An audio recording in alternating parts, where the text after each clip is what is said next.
दोस्तों नमस्कार एवं प्यारे विद्यार्थियों, आज हम कक्षा 10वीं के पाठ्यक्रम में सम्मिलित सामान्य हिंदी में पंडित रामनेश त्रिपाठी द्वारा लिखित वह देश कौन सा है नामक शीर्षक के पदों की व्याख्या करेंगे। सबसे पहले जीवन परिचय हम देखें।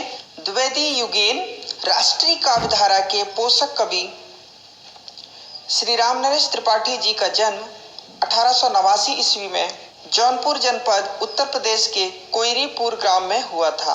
कहाँ हुआ था? कोयरीपुर ग्राम। पोषक कवि कहा गया है। द्विवेदी युग के पोषक किसको कहते हैं? जो पालने वाला होता है, बढ़ाने वाला होता है, सहायक होता है, उसको हम पोषक कहते हैं। इनकी प्रारंभिक शिक्षा घर पर ही हुई थी तथा इन्होंने हिंदी, बंगला तथा अंग्रेजी भाषाओं का भी अध्ययन किया था। इन्होंने लगभग 20,000 किलोमीटर की पद यात्रा कर अनेक ग्राम गीतों का संकलन किया एवं उनको अपनी काव्य शैली में प्रस्तुत किया। ठीक है।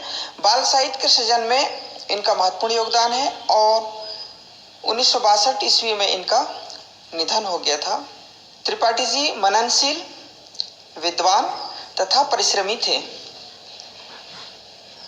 काव्य, कहानी, नाटक, निबंध, आलोचना तथा साहित्य आदि विषयों पर इनका पूर्ण अधिकार था। इन सभी विधाओं में इन्होंने अपनी रचनाएं की है। इनकी प्रमुख रचनाएं पथिक, जो कि 1920 में 21 दिनों में इन्होंने इसकी रचना की, और हिंदी के प्रथम एवं सर्वोत्कृष्ट राष्ट्रीय खंडकाव्य इसको कहा जाता है। इसके अलावा इन्होंने मिलन और स्वप्न खंडकाव्य की भी रचना की। मानसी इनकी कविता संग्रह है, जो कि 1927 में इसकी रचना इन्होंने की। इसके साथ ही कविता कौमुदी, ग्राम्य गीत, गोस्वामी तुलसीदास और उनकी कविता इत्यादि इनकी रचनाएं हैं। इनकी रचनाओं में नवीन आदर्श और नवयुग का संकेत मिलता है। ठीक है। इनके द्वारा रचित पथिक और मिलन नामक खंड काव्य अत्यंत लोकप्रिय हुआ। पथिक और मिलन काफी लोकप्रिय खंड काव्य रहा है इनका। इनकी रचनाओं में राष्ट्र प्रेम, प्रकृति चित्रण और मानव सेवा की उत्कृष्ट भावनाएं प्रभावी ढंग से चित्रित हुई है। तो आपको ये ध्यान रखना है। इन्होंने अपनी रचनाओं में बहुत ही सरल, सटीक भाषा का प्रयोग किया है।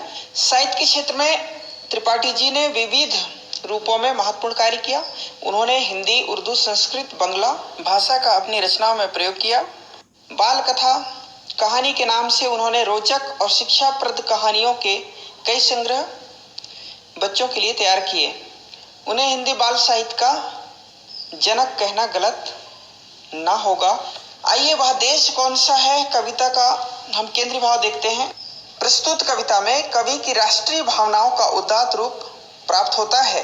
उदात्त अर्थात जिसको हम श्रेष्ठ या कृपालु, दयालु हम इसको कह सकते हैं। देश की गरिमा और वैभव का प्रभावशील वर्णन इस कविता में है।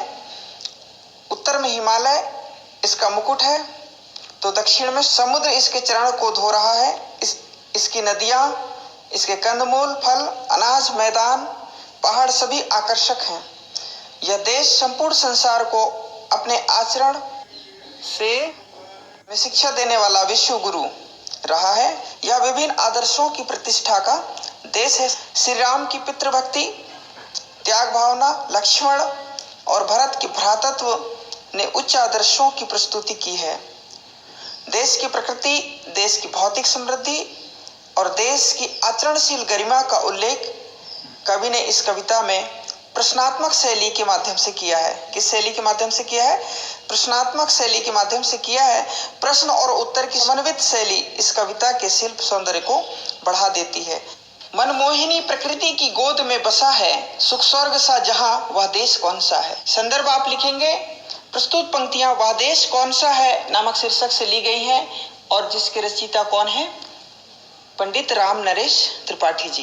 प्रसंग में आप लिखेंगे रामनरेश त्रिपाठी जी ने प्रकृति का मनमोहक चित्रण किया है, ऐसा आप लिख सकते हैं। मनमोहिनी प्रकृति की जो गोद में बसा है, सुख स्वर्ग सा जहां है वह देश कौन सा है। बहुत ही सुंदर पंक्तियां हैं। यहाँ पर प्रश्न भी किया जा रहा है कवि के माध्यम से। देखिए, मनमोहिनी प्रकृति की गोद में जो बसा है, मनमोहिनी अर्थात मन को मोहित करने वाला, मनमोहिनी जो मनमोहक प्रकृति की गोद में विराजमान है, बसा हुआ है। सुख स्वर्ग सा जहां, और जहां स्वर्ग के समान सुख फैला हुआ है। क्या है? जहां स्वर्ग के समान सुख फैला हुआ है, ऐसा देश कौन सा देश है, वह देश कौन सा है, अर्थात वह देश ही कौन सा है, वह देश ही भारत है, जिसका चरण रत्नेश से धो रहा है। रत्नेश अर्थात समुद्र को कहते हैं। स्वाभाविक है, आपने देखा होगा कि उत्तर में हिमालय पर्वत स्थित है और दक्षिण में समुद्र है, हिंद महासागर है। जिसका मुकुट हिमालय, वह देश कौन सा है। और कवि कहते हैं कि मुकुट हिमालय, अर्थात हिमालय को उन्होंने मुकुट कहा है क्योंकि वह उत्तर में है, अर्थात शीर्ष में है। भारत के शीर्ष में होने के कारण हिमालय को मुकुट कहा है। वह देश कौन सा है। उसके बाद प्रश्न कर रहे हैं कि वह देश कौन सा है, तो हम कहेंगे तो वह देश भारत ही है, जिसका चरण हमेशा समुद्र धोता रहता है। नदियां जहां सुधा की धारा बहा रही हैं, सींचा हुआ सलोना, वह देश कौन सा है। देखिए, नदियां जो है सुधा की धारा, सुधा अर्थात अमृत की धारा बहा रही हैं। भारत की जो नदियां हैं, जहां नदियां अमृत की धारा बहा रही हैं और जिसका सींचा हुआ क्षेत्र सुंदर दिखाई दे रहा है। सींचा हुआ सलोना, सलोना अर्थात सुंदर, जिसका सींचा हुआ क्षेत्र सुंदर दिखाई दे रहा है, वह देश कौन सा है, अर्थात वह देश कौन सा है, वह देश भारत ही है। इस प्रकार से पंक्तियां हैं। इन पंक्तियों में सरल भाषा का बिल्कुल प्रयोग हुआ है। आप पंक्तियों को पढ़ते हुए ही इनका भावार्थ समझ सकते हैं। आगे देखिए, जिसके बड़े रसीले फल कंद नाज मेवे सब अंगने सजे हैं, वह देश कौन सा है। हर पंक्तियों में प्रश्न है त्रिपाठी जी का। जिसके बड़े रसीले फल कंद नाज मेवे, अर्थात यहाँ पर जिसके फल कंद और नाज मेवे बड़े ही क्या हैं, रसीले हैं, बड़े ही रसीले हैं और सब अंगने सजे हैं। सब अंगने सजे हैं से तात्पर्य है भारत देश चारों तरफ प्राकृतिक सौंदर्यता से क्या है, परिपूर्ण है।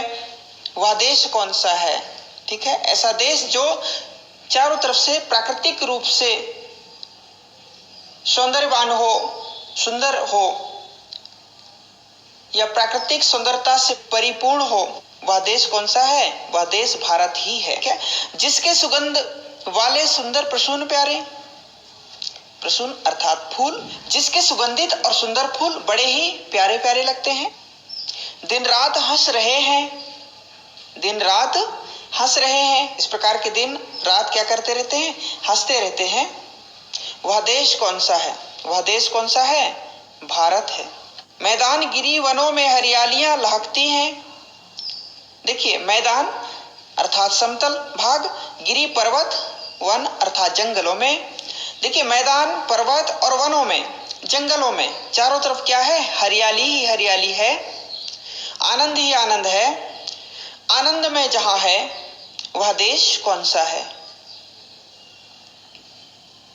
जिसके मैदान, पहाड़ और वनों में भी हरियाली बिछी हुई दिन रात लहकती रहती हैं और जहां आनंद ही आनंद का साम्राज्य है, आनंद ही आनंद चारों तरफ फैला हुआ है, तो वह देश कौन सा है, वह देश भारत है।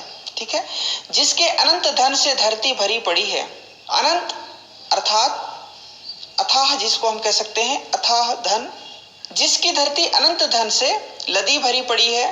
संसार का शिरोमणि, शिरोमणि हम किसको कहते हैं, सर्वोच्च, सर्वश्रेष्ठ, संसार में श्रेष्ठ कहा जाने वाला देश, वह देश कौन सा है, भारत ही है। पृथ्वी निवासियों को जिसने प्रथम जगाया, पृथ्वी निवासियों को अर्थात संपूर्ण संसार को जिसने जगाया अर्थात मार्गदर्शन दिया, हम जिसको कह सकते हैं शिक्षित किया, शिक्षा दी, सुधारा, शिक्षित किया, जगाया, जिसको हम कह सकते हैं जगाया, ज्ञान प्रदान किया, तो ऐसा देश कौन सा है? वह देश भारत है। आगे देखिए, छोड़ा स्वराज्य तृणवत आदेश से पिता के। अब यहां पर देखिए श्री रामचंद्र की बात हो रही है। श्री राम थे जहां पर, वह देश कौन सा है? यहां पर श्री राम जी का भी उल्लेख है कि ऐसे भी महापुरुष हुए हैं जिसने अपने पिता का आदेश पाते ही तृणवत, तृणवत अर्थात तिनके के समान महत्वहीन समझकर किसको? अपने साम्राज्य को, विशाल साम्राज्य को उन्होंने क्या कर दिया था? त्याग कर दिया था। किसकी आज्ञा से? पिता की आज्ञा से। तो ऐसे भी श्रेष्ठ महापुरुष इस देश में हुए हैं। तो वह देश कौन सा है? भारत है। वह देश भारत है। अगली पंक्तियां देखिए, निस्वार्थ शुद्ध प्रेमी भाई भले जहां थे, लक्ष्मण भरत सरीखे। वह देश कौन सा है? देखिए, जहां पर लक्ष्मण और भरत के समान निस्वार्थ शुद्ध प्रेमी भाई थे, वह देश कौन सा है? वह देश भारत ही है। निष्पक्ष न्यायकारी जन जो पढ़े लिखे हैं, वे सब बता सकेंगे वह देश कौन सा है। ठीक है, इसका मतलब हुआ कि जो लोग निष्पक्ष न्याय करने वाले पढ़े लिखे हैं, वही यह बता सकते हैं कि ऐसा देश कौन सा है? ऐसा देश कौन सा है? भारत ही है। 40 कोटि भाई सेवक सपूत जिसके, भारत सिवाय दूजा वह देश कौन सा है? बहुत ही सरल भाषा में यहाँ पर इन्होंने अपनी रचनाएं की है। देखिए, 40 कोटि अर्थात 40 करोड़ जिसको हम कहते हैं, जिस देश के 40 करोड़ भाई बंधु सेवक सपूत, सेवक और सपूत है, भारत सिवाय दूजा, वह भारत के सिवाय और कोई दूसरा देश नहीं हो सकता। वह देश कौन सा हो सकता है? भारत ही हो सकता है।